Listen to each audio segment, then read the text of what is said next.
মানিল আমার ভাই অতুল সম্পন্ন। আমার ভাই অতুল শক্তি সম্পন্ন ছিল, তাকে কপট ভাবে ছল করে বরাহর ধারণ করে তাকে বধ করেছিল। হৃদয় ব্যক্তিগত দান মোড়ে ত্রিশূলে ভাইয়ের দর্শন করবে। এই যে ত্রিশূল, এই ত্রিশূল দিয়ে আমি তার ছাতি ভেদন করব এবং তার সেই বক্ষের রক্ত দিয়ে রুধির দিয়ে আমি আমার ভাইয়ের তর্পণ করব। আর সেই দিনই আমার হৃদয়ের জ্বালা আমার শান্ত হবে।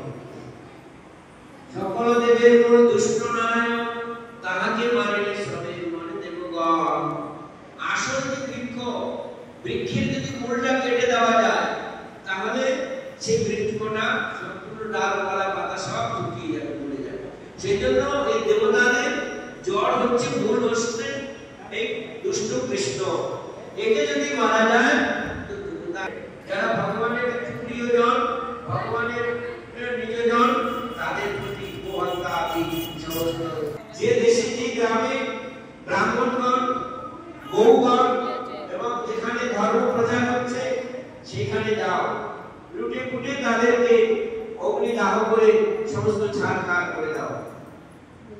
ধর্ম বড় অত্যাচার করতে লাগবে। স্বর্গ মর্ত তিন লোকে তারা অত্যাচার চালিয়ে যাচ্ছে আর সমস্ত ছন্দ বিচ্ছিন্ন হয়ে যাচ্ছে।